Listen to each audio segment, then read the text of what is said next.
Welcome back to Honest Voice. I'm Todd. I'm Carolsue. Thanks so much for joining us today. So today we're going to be talking about a topic that I think we're all aware of and something we're seeing a lot of, which is the collapse of civility. Okay, yeah, but before we start off, it's very important for us to show you our picture of our Dexter dog for the week. So here we go, Dexter. And that, of course, helps us with our thumbnails to be more diverse. And so you can say, okay, well, that was a different picture this week. So it's definitely, I haven't seen this one. Must be a new episode. Yeah. Yes. So if nothing else, watch us for our doggy picture every week. It's a good motivator. It really is. Exactly. So we're going to talk about sort of an overview. Like we've said before, we've built these podcasts to build on one another or to support one another. So we talked about anger. We talked about how, because of anger, a lot of us feel the need to sometimes, for lack of a better word, we need to lie or accommodate other people because they're going to get angry, so we don't want to deal with it. We've talked about the performance of superiority. Yeah, and then that led right into superiority. So that was perfect. So this is sort of an overview of where all those things come together and how it is just a social mix now. Yeah. This is going on everywhere around you. So I guess what we wanted to do was take off the blinders and bring it to your attention and show you all these different behaviors that have become very normalized. Like, we're not talking about evil people. These are all things, these are all traits that have been put on us because of the models that we've been subjected to in our past and while we were being brought up. And then those were reinforced throughout social interactions. Anger always needs to prevail in some capacity, and people have a strange need to feel superior or be superior over other people. So we just wanted to put that all out there. So this is basically the culmination of all of those behaviors that are just constantly being reinforced in society and how it's affecting us and how it's making it really difficult to have relationships, dating, they're having trouble connecting Even to other connecting, people. right. Even meeting new people and knowing how to talk and get to know somebody, And then we brought up the pandemic and how that sort of created this blank space where no learning was going on. And in fact, what learning was going on was negative. We learned how to be more frustrated. We learned how to be more angry. All these things got put in place that we've never had to deal with before, that we've never developed coping skills for. And it just went toward the frustration and the anger of the situation, which is, of course, generated from the foundation of fear. Yes. And that's where it all starts. And that's where the anger comes from. That's where the superiority comes from. All of it comes from a base foundation of being afraid in some capacity. Fear and insecurity. Absolutely right. And then, of course, the anger looks strong. Nobody wants to be identified as being fearful. That's right. Yeah. So let's review what we mean when we're talking about civility. Civility does not just mean being polite. It doesn't mean just stifling your opinions or just being sort of distant and disconnected and polite when you're engaging with people. It also doesn't mean silence. We're not asking you to shield your own feelings or refrain from giving your point of view in conversations. What it is, civility is protecting dignity during disagreement. It's finding a way to disagree with one another without elevating our voices or becoming threatening or engaging in a negative fashion.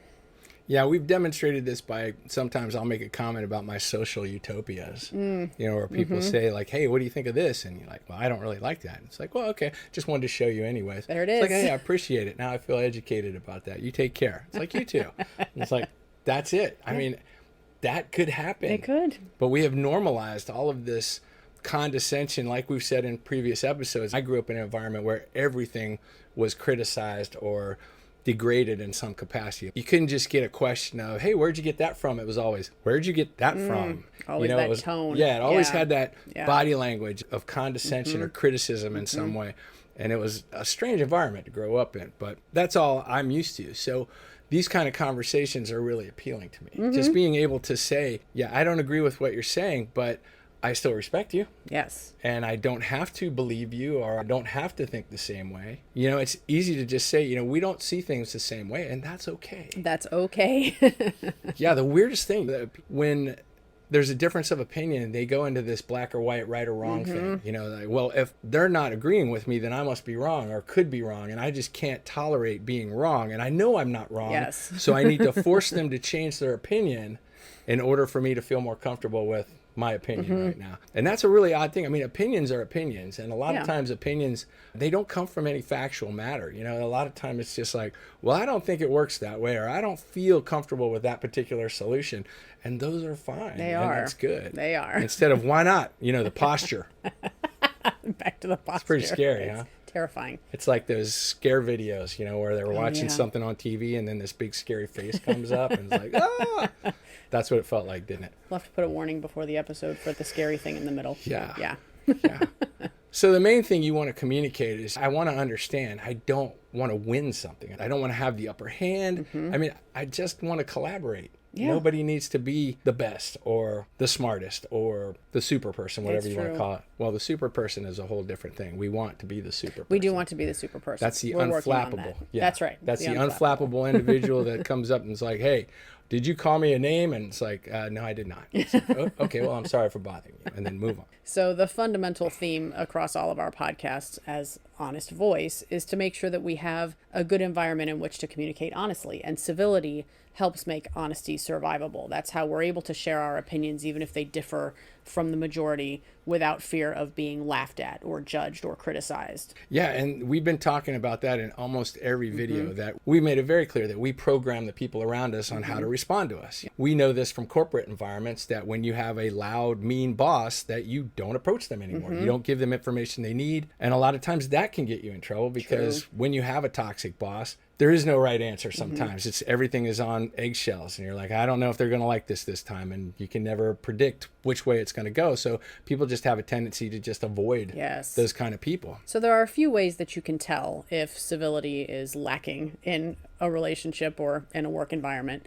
One of them is that instead of listening to someone's point of view, you find that people interrupt the person speaking. That's a sign of uncivil behavior. Ridiculing somebody instead of respecting their point of view. So laughing at it, criticizing it. Where'd you get that fact? That can't be right. Exactly. And also mocking instead of just being curious. So if someone introduces an idea that's new or unique, and people around this person feel so insecure or inferior or whatever they're feeling, that they have to laugh at it or judge it or criticize it and make fun of it, that's uncivil behavior. Yeah, and it's really weird because, like, on the internet, I see this all the time. I made a comment, just a joke, about the movie The Day After Tomorrow and how it identifies climate change. Now, of course, the science is off in that movie, but it's mostly timeline. But all of those things in the movie can contribute to those events. The fact that global warming can contribute to freezing, those kind of things are confusing. And I just made a joke about it one time, and somebody wrote, "Well, I see where you got your education from." And I'm like, "Why? Okay, you're superior. You win. Congratulations." And my first thought, old me, would have been like, I was just making a joke. I know that the science is off. I've seen this movie several times and I love it, so I get it. But this person need to feel superior in the moment, when a really cool response to what I had put, hey, you know that the science is not real there. And that creates a conversation. It does, you're right. And I appreciate that feedback. Like, I don't have that need to be like, I know, like somebody in the car. It's like, hey, the light's coming up. I know. Oh, yeah. Yes. So that superiority comes up a lot in a contribution to the incivility. Very true. So just a few quick examples of what you might hear in a place where civility is lacking is someone introduces a new idea and the response in the room is, that's the dumbest thing I have ever heard. Yeah. That's a wildly uncivil response. Yeah, or they're providing a reaction to something that somebody else said, and then somebody across the room will go, were you even listening to what was going on? Instead of, once again, collaborating and saying, hey, I don't think that's what they were talking about. Are you aware that it was about this? And then they can just say, oh, yeah, okay, thank you, I got it. But it's always this need to be superior, to be over someone. And that was my entire household the entire time I was growing up, and on into adulthood as well. It's like everything had to be challenged. Everything had to be argued with. There was no allowance for me to be even educated beyond the parents. Like, I couldn't know anything more than them. Be like, why do you even care about that? Like, even simple things. That dismissal right there. Yeah. I mean, even one time I had the comment about finally graduating college, and one of my parents was like, wasn't that a community college? Like, just to put it down, which there's nothing wrong with community colleges anyways, but I think the perception was that I was bragging, when really I was proud of a milestone. If I'm the first person in my family to actually graduate college, I was just asking about, am I really the first one to actually do this? It's like, yeah, but it wasn't a big college that you went to. Yeah. So there's always something that generates that incivility, that generates those feelings of frustration. And, it's the weirdest thing too, because it almost seems like, in retrospect, like if you treat your child poorly, they spend the rest of their lives trying to prove their value to you, because you've devalued them their whole upbringing. But if you treat them with respect, then they end up just not needing you. And like a lot of friends that I have, like true. really instilled very good coping skills in their kids, and society changes so much that I think in some cases there's just a person's need to invent their own identity. And unfortunately, there's so much incivility that the tactic for that is to take it out on your parents as like a justifiable reason. It's like when people are leaving a job, you know how sometimes they get mean? Oh, yeah. Yeah, because they want to burn bridges, because they want this to have a reason why they left That's that right. place. So I think a lot of that incivility, like within households, are children trying to assert themselves, but they haven't been given the communication skills to say, you know, I want to be more independent. Yeah. Without the anger, without contributing to the incivility. But those kind of emotional responses are everywhere around them. Like you can't go anywhere without seeing somebody yelling at somebody, talking down to somebody, cutting them down, making fun of them in some capacity. So those are learned behaviors that we pick up socially, and we reflexively apply those behaviors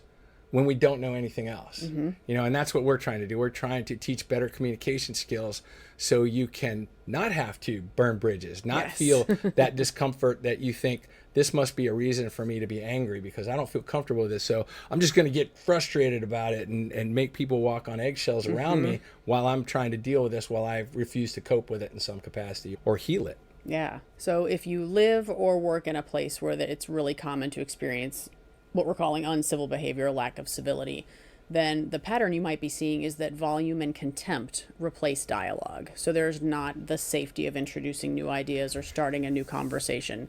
And instead, people who have received that uncivil response will get quieter, they'll withdraw, they won't feel as brave to introduce a new idea. And so we pivot instead to what we're calling outrage over reflection. Your two main variables in a conversation, like say in a boardroom or something like that, is either somebody yells or somebody cuts you down. But the collaboration is not there. The curiosity is not there. There's not the individual that feels comfortable saying, you know, what is that? Tell me more. Because that insecurity loop, that knowledge insecurity loop, where it's like, well, I don't want to let everybody know that I don't know about this. So there's only two options, and those are perceived as strong. Those are perceived as controlled, but really they're fear masked in this facade in order to cover themselves and to not show that they don't know something or they do fear something. Yeah, very true. So some of the behaviors you might identify in places where uncivil behavior thrives are speed replacing thought. So people feel the need to rush to contribute without really thinking through what they're contributing. So the quality of what is being shared starts to be diminished. Reaction replaces response. So you introduce a new idea and someone has to perform superiority. So they will just react. Maybe they'll mock, maybe they'll laugh at, or maybe they'll dismiss that idea instead of just thinking about it, processing it, and having a more calm and civilized dialogue about it. I see this a lot in the workplace. When I was working, I'm retired now. It's funny because the workplace is what I'm thinking about. Yeah, I don't know if you've mentioned before. I don't know if I mentioned any previous videos. So this is all I do is work on these videos and our books. That's why there's so much smiling on this podcast. That's right. Yeah, 'cause I'm retired.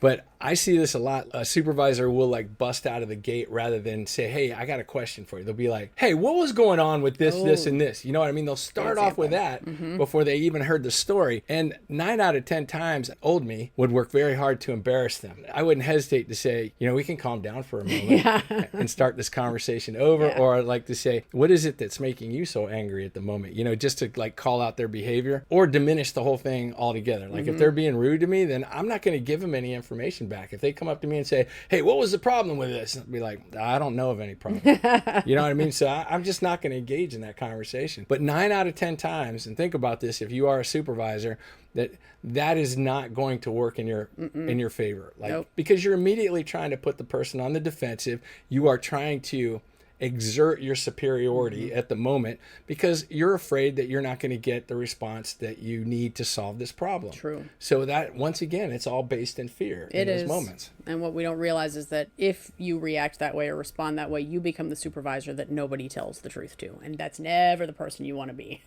Yeah, it's true. Yeah. So the way that these manifest themselves in the workplace is through phrases like, I don't need to hear the rest of that. Immediately, somebody is going to cut you off because they don't either want to hear the crux of the problem you're presenting or they're too insecure to hear your new idea. Well, I don't really need to hear. I've heard enough.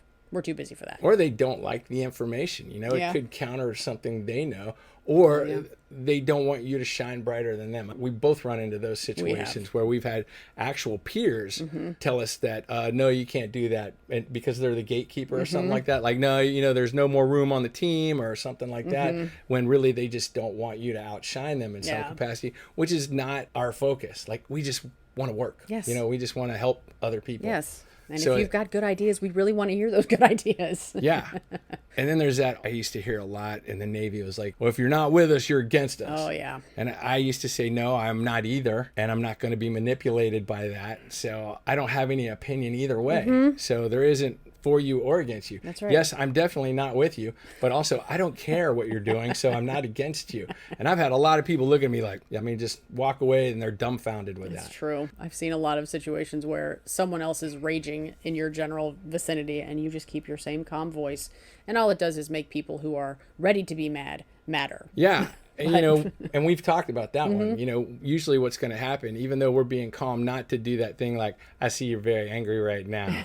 How can I help you? You know, Right. Not that. We're not doing that. We No. genuinely don't want people to get upset. So we try to de-escalate them. But a lot of people, we've talked about very briefly how people get embarrassed when they see that contrast. Because one of the things that is vital in de-escalation is modeling the calm. That's it. And when that person sees that there's not a reason to get upset in that moment, then they start to de-escalate. But if they were the instigator of this whole conversation and they started off angry, a lot of times they venture into embarrassment. Yes. So they will keep it going in an attempt to try to get you off your game, so they think they have a level playing field now. So they're like doubling down on that behavior, on the anger, the shaming, the dismissal, all of that to try to prove some point. Yeah, and this is where I want to make a really clear distinction, because this is really interesting, and one of the things that was sort of mind-blowing. The more we worked to solve our problems, the more we did what we say, attacking the problem rather than attacking each other, the more we identified that it was like a 5 or 10 minute conversation instead of an hour argument. Like, just think of the example that we just said, where somebody's escalating and trying to get you provoked in some capacity so you react. Just think of what would happen in that whole span of time that they're working up that argument and they're escalating, that they just said, oh man, I completely misunderstood. I'm sorry. Yes. Look at that. Totally different. That wasn't even 2 seconds. And it just derailed all of that negativity, all that frustration, all that escalation, and all of that potential for something to get uglier. Yep. And sometimes unrepairable. I was just going to say, some of that damage can be permanent. So you've actually maybe changed the entire path of that working relationship or family relationship just by meeting that same tone of calm and acknowledging that maybe I just don't have all the information. So what's become so common in this day and age is that instant reaction becomes social currency. It becomes really, really valuable to just have a big reaction really quickly, probably without all the information you need to have before you react. And there are social forces at play that have made that more common, which we'll talk about. Yeah, I mean, if you just look at like the social media stuff and the swipe left stuff, those are all instantaneous responses. And it trains our brains, but it also prevents us from learning anything. It does. Because the one thing that they've identified, and we talked about this in a previous episode, is that this condition of constantly disregarding information after you read the headline and just think, well, I get what the headline says, so I know all that information that follows it, even though they didn't even read the article. And teachers are saying they're having a lot of problems with this in school. Like, kids are literally degrading their own education because of this kind of thinking. And what happens is, what people don't realize is that we are identifiably becoming less and less educated because of this incivility. All of the insecurities that are created and all of the aggression that goes hand in hand with not knowing something or knowing something more than somebody else is causing us to avoid any kind of exploration or curiosity in those moments. That's true. And that's why these quick responses are becoming conditional. And what it is, they're getting rewarded because they're so common. They're so familiar. Yes. So when you pause, people are like, I mean, like the third second goes by and they're like, did you hear me? Oh, Yeah. yes. Yeah. I'm like, yeah, settle down. I'm pondering it for a moment. Yeah. So it's a really interesting thing to watch. It is. There is no tolerance for even just the pause. And you know how we feel about the pause. We love the pause. We love the pause. So not only do we have social media speed working against us and keeping a civil environment, but we also have what we're calling the outrage economy. Anger and angry outbursts attract so much attention, and they're so intriguing that they've become something that we're now searching for without realizing it. You know, we want to see fight videos on YouTube. We want to watch reality TV where people are stabbing each other in the back and lying. Well, not everybody. Yeah.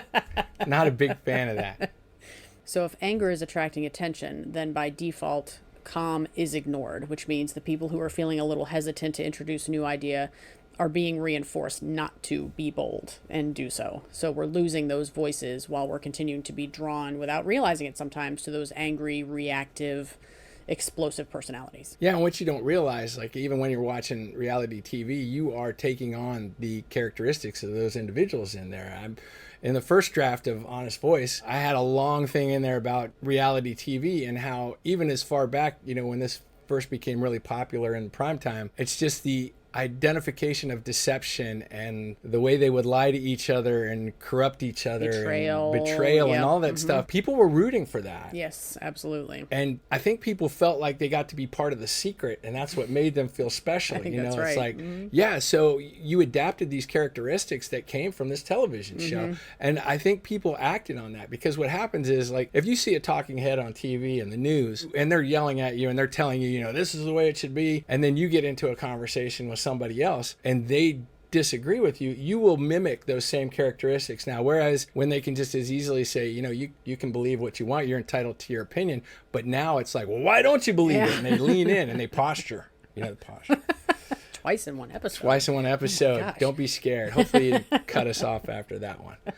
But that's where the influence is. Like we say, you know, when you're in those kind of environments, it gets on you. Yeah. You know, no matter what you do. And that's why we have to practice these skills. And that's why we do these podcasts, is we want you to recognize this stuff, practice the alternatives. Like we always give tips at the end, or skills at the end, to practice and start focusing on that. And then make that part of your personality, your behavior. And that way it really does rewire your brain, and you'll find out that you will be much more calm when people do try to provoke you or yell at you because of a difference of opinion. I have, and I've mentioned this in previous videos, I've seen somebody get escalated, and I'll be like, look, I can see you're getting upset about this, so let's talk about something else. And then when they've pressured me and they're like, no, I want to continue the conversation, because now they're embarrassed, because of course, you know, I very politely called it. I'm like, you're being sort of rude right now. I don't do it that way. I'm just like, hey, I don't identified it. Yeah, I've identified it, but I put it in a helping fashion, because that's the way we're trained to do it. You know, that, like I said, it sticks. It's obviously rewired my brain, and I've seen them continue, and I set my boundaries. I'm like, no, if we can't continue this conversation in a civil fashion, then I don't want to be part of it. And I will stick to my guns. I'm like, I said things like, we can talk about it later when you feel more comfortable with the subject. But one of the things that has worked 100% of the time for me, and I've talked about this, I believe I've mentioned it in other videos when we talk about de-escalation. One of the things that I've used with clients, and sometimes with a few staff members, I would ask them for basically support. I would say something like, can I just ask you to try to maintain the same level of respect that I'm providing you right now? Exactly. I don't want to ask you for anything more than that.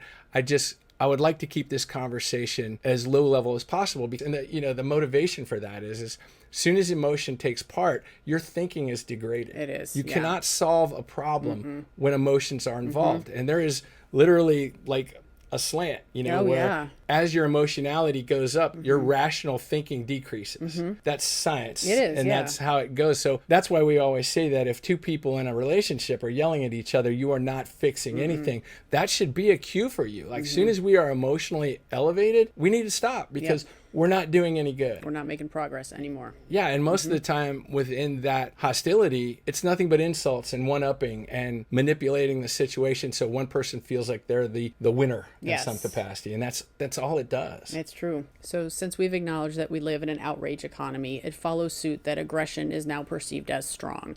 So what could be powerful instead is replaced with hostility. So hostility becomes equal to power, and respect is framed as weakness. So if you're deferential to your boss, if you make way for new ideas, new thoughts, then in some cases that's perceived as a weakness instead of just an attempt to be collaborative or to make space for new ideas. But don't let that stop you. Continue to model that calm, because it's really about the individuals that fear that their words will not be taken seriously. I mean, it's a telltale sign. I don't trust my words enough to get the point across or get the acceptance that I need in those moments. So I'm going to say it louder and make it stick. But over time, if you maintain that calm and you maintain your informative perspective, with curiosity surrounding, like one of the things that I use a lot is always framing it as a question rather than identification or providing information. I'm like, Yes. I think I heard something about this one time, and they said, I read an article or something like that. I mean, it's always honest, but I frame it in such a way that people can either say that's stupid or they can just say, oh, what is it? You know what I mean? Because I'm not making them feel intimidated in any so capacity. true.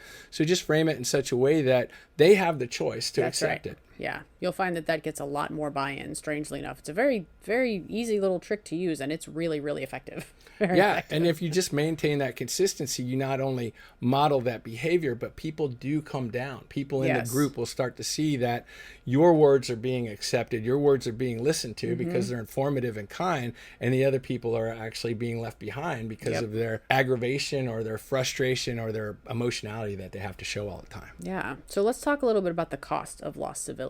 First and foremost, you lose trust. If you're not in an environment where you can share openly or where everybody laughs at each other, mocks each other, dismisses each other's ideas, then trust is going to erode very quickly. Cooperation will start to dissipate. People won't feel as motivated to cooperate and work together to solve problems. And unfortunately, in some cases, fear will replace curiosity. It won't be as safe an environment for just a random curious question. So people will be quiet, pull back, keep their ideas to themselves, and will lose the voices of folks who may have a lot to contribute. Yeah, I mean, in some cases, it can be proactive. Like I had one case when I was in the Navy, I had this warrant officer that was trying to find something wrong with me because I had taken over for a friend of his that had it before me. I relieved his friend. So he was very frustrated in the fact that I found a lot of things that needed to be fixed. Yeah. And he took that personally and defensively because he was still over that person. So that means he missed it too. Ah, yes. And he just started harassing me. So I shut down. I shut down completely. In fact, one time he pulled me into his office and, this is me being bold in those moments because he was degrading me in front of my staff sometimes, which is a big Navy no-no. You don't ever, it's always praise in public and whatever. Correct in Correct in private. Yeah. Yeah. I was going to say degrade, I whatever was you going want to to say call it. shame, but that wasn't it shame in either. public. But he actually came to me one time and he goes, I feel like you're not telling me everything. And I go, well, you can't prove that. You can't write me up for not telling you something that you don't know what I'm not telling you. And he just stared at me. I'm like, that's it. That's the relationship you created. And I'm not going to do anything to help you now. And there's nothing you can do to prove that I'm not helping you. You literally have a lack of information. Yeah. Yeah. It was seriously passive aggressive, but man, this guy was trying to provoke me. And I know all he wanted me to do was yell at him because that would be an easy write-up right there. Disrespect to a senior officer or something like that. But it went on for like a month until luckily a master chief stepped in. But yeah, it will make you shut down if they are particularly aggressive, especially, and not only aggressive, but also we talked about trust being degraded. So in these aggressive moments, a lot of people will take other people's ideas and try to pawn them off as their own. Yeah. And that's where the trust breaks down even further. And then of course that louder person will be like, I thought of it first, and they expect you to back down. So that aggression has so many facets of trying to maintain a front for an extreme insecurity and fear. It's so true. Yeah, it's amazing. Yeah. So if you commonly hear people at your workplace or in your family life saying things like, I'm just not going to bring this up anymore, or it's just not safe to talk about this, that's a really good indicator that civility has been lost in that environment. Yeah, conversations just become battles. They're not collaboration at all. The interesting thing is identifiably it inhibits growth. Yeah. So you literally stagnate the work environment because you don't allow other people to express their opinions. And back in the day, we watched a lot of big mistakes happen that we just stayed out of because, we weren't going to get involved because the person who was running the show was so defensive and so unknowledgeable about how to do what they were supposed to be doing that they would just give backlash, even if you were right. But then we could see 2 weeks later, they'd adapt that as if they thought of it and take the credit for it all the time. So we just got to a point where we just stayed out of it. It was the definition of uncivil. Yeah, it was. It really was. So unfortunately, in these situations where you've got a lack of civility, you're going to find that people will retreat to like-minded spaces. So people who are already prone to being angry and judgmental will just go find other angry and judgmental people to hang out with and validate the way they feel. And that's exactly what I'm saying that supports the lack of growth now. It's that confirmation bias. Yes. You will go to people that have like-minded ideas and no opposition, and you will disregard everything or avoid everything that is not the the same as yours. In some severe cases, what we find is that opposing views are dehumanized. And we use a word that strong because the impact really is that powerful. You really lose your sense of self in places that are uncivil, and you just kind of withdraw into yourself to be protected, but you may go on in these environments much longer than you should because it's become normal. And that's what we're trying to push back against by modeling civil behavior wherever we can. Even if it's uncomfortable at first, we have to take the lead. We have to be the ones to show that there is a better way to communicate, and that's what we're here for. Yeah, that hostility and silence, they go hand in hand. You know, if you have a toxic work environment, you are not getting the support and participation of sometimes might be your brightest minds out there So true. that can see a situation different from you and make like weeks of pain go away in a matter of minutes by just changing one aspect of the process that you're working in that moment.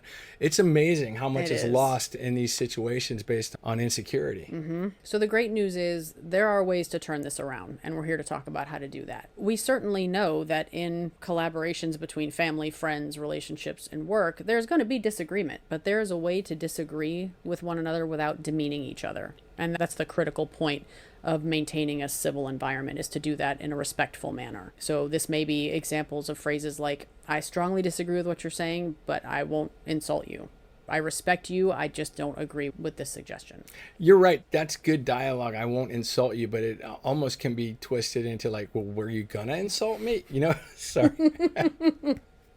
That might be a thought on your internal thought. It's a good example to verbalize. Yeah, I'm always thinking things like that. Like when we were doing crisis intervention training, a lot of times cops would use this expression of, you know, I really want to try to help you now, and I don't want to have to put you in the car in cuffs. And I'd be like, let's not have that like right up front. It's even though it's identifiable, it's correct. It's implied. It could happen. Yeah, right, exactly. Right. But you know, for especially people with serious mental illness. All they hear is put in the car. That's all they heard. And you lose all that communication after that. So, so I won't insult you. You know, probably like you said, you followed up right away. Is, you know, I strongly disagree, but I don't want to argue about this. Okay. And we're allowed to have our differing opinions, and that's okay. Yes, exactly right. So don't be so insecure. No, don't say Don't say that one either. We are encouraged to stand firm, but without attacking someone with an opposing viewpoint. So this matters to me. This is an important point of view that I have, but in the back of your head, you're remaining calm. You can certainly disagree with someone's point of view without demeaning them, raising your voice, mocking them, or any of those other examples of uncivil behavior that we've talked about. Yeah, I use that all the time. I'm like, hey, I don't agree, but it's fine for you. That's good. You don't need to try to convince me that you're right. And, you know, once again, we have to put this in here. You can't coerce. You can't harass. You cannot shame somebody into changing their behavior or opinion. It's true. In a lot of cases. So if you're resorting to those techniques, you're going to lose. And even if you do win, you're not really winning, because what has happened is they've become compliant or they've shut down. They're not agreeing with you. That's different. Yeah, That's or they might different. have to resort to just flat out lying to get you to stop harassing them. So we want to always protect dignity during conflict, both our own dignity and the dignity of the person that we're speaking with. The topic may matter very much to you, but it's important to keep in mind if the relationship means even more, because that should direct how you're moving forward in that conversation. You don't want to use ridicule to make your point if this is a person you would like to still have a good relationship with after this conversation. So just, as we say, use the pause to gather yourself before you respond, and just keep in mind that the relationship still matters even if you don't agree on this one point right now. Yeah, and speak those words. You know, that's one of the things about Honest Voice is a lot of the tools that we're telling you feel very weird, but they only feel very weird because we've normalized so much aggression. So say, look, I care about our relationship too much to continue this conversation this way. Yeah. You know, until we can come up with some ground rules on how to communicate where there is no escalation. Because honestly, one thing we haven't said this whole time is it's just data. Yes. You know, we say that in every video just about, but here it's just data. Somebody else thinks something different and it's okay. Yeah. It's okay. And that's a really good point. I'm glad you brought that up, because if you find yourself getting escalated and no one's life is in danger, then a pause is probably a really, really good idea. Not just for the relationship, but for your own comfort in that situation. Let's just take a breath, because if you are escalated emotionally, then you're, by definition, you're not able to view things rationally, which means that, again, no progress can be made, no growth can happen. So let's just take a step back. As we've said in other videos, you know, let's take a break and come back in maybe 15 minutes or half an hour. Or let's just both go grab our lunch and reconvene this afternoon. Exactly. Yeah. Oh, and like we've said with verbal de-escalation, maintaining that calm will be reflective. Of course, Yeah. if they're not getting insecure about how far they've gone into the conversation, being angry. But for most conversations, when it's just internal frustration and they're presenting in such a way because they have internal frustration, not because they necessarily have it with you, that maintaining that calm will reflect back to them and they will calm down as well. Yeah, you'd be surprised how often it happens that way. Yeah. So give it a try, really. Yeah, we talk about the pause, and if you're just jumping in out of order, the pause is very simply stop for a second and just take that deep breath. And I demonstrate. I mean, I make sure that the person that I'm talking to sees what I'm doing at the moment, and I will. Okay, let's try this again now. And that, in the majority of the time, will influence them into the same kind of calm down. If it's not subconsciously reflective, they'll see me doing it and they'll be like, okay, I need to calm down Yeah, too. very true. Yeah. And it works out really well because if they don't calm down after that, then that's a really good indicator that this probably isn't the time for this conversation anyway. Exactly. So let's talk a little bit about reflection and some tools to practice this week. For this week, I'd like you to reflect on one conversation that you've had recently where civility broke down. Maybe that you were the person who demonstrated frustration, or maybe it was someone that you were speaking with who gave you a dismissive response or made fun of something that you suggested. So just think about that conversation and notice how that uncivil reaction changed the outcome for the both of you. Were you able to move forward with a plan you were working on together or with repairing a relationship? Just notice what the impact was. And then for practice, we want you to commit to one act of civility in a hard conversation this week. Chances are between family, close relationships, work, there's probably going to be some conversation that doesn't go ideally, and we want you to practice a civil response. You know, a lot of times just using communication tools, even if you have certain definitions about certain words, but apologizing in the moment, there's an empathic apology, which a lot of people don't realize that they're not taking responsibility for something. They just feel sorry that you're so upset in that moment. Yes. That's an empathic apology. I'm sorry you're dealing with that right Yeah. now. I'm sorry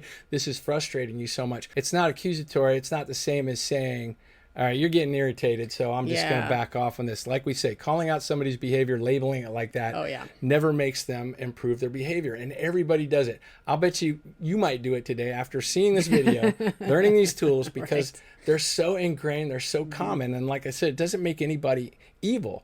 This is just how we've normalized so much social dysfunction. It's the programming. Yeah, it's the programming. Exactly. It gets on you. So saying something like, just like I gave the example earlier, it's like, look, I don't want to frustrate you right now. I just wanted to get through this conversation and try to offer some alternatives. That's all. Yeah, exactly. It's as simple as I want to be respectful. I respect you. I respect our relationship. So even when we disagree, I want us to remain respectful. And what you'll find is that practicing these small acts one at a time and modeling this consistently, that's how we reshape the relationships around us. Yeah, just remember overall in these situations when emotionality, negative emotionality starts occurring, let that be your flag, for lack of a better word, not red flag, but let that be your flag that, hey, this is not going to be productive anymore. Yeah. So I want to find a way that preserves that person's dignity.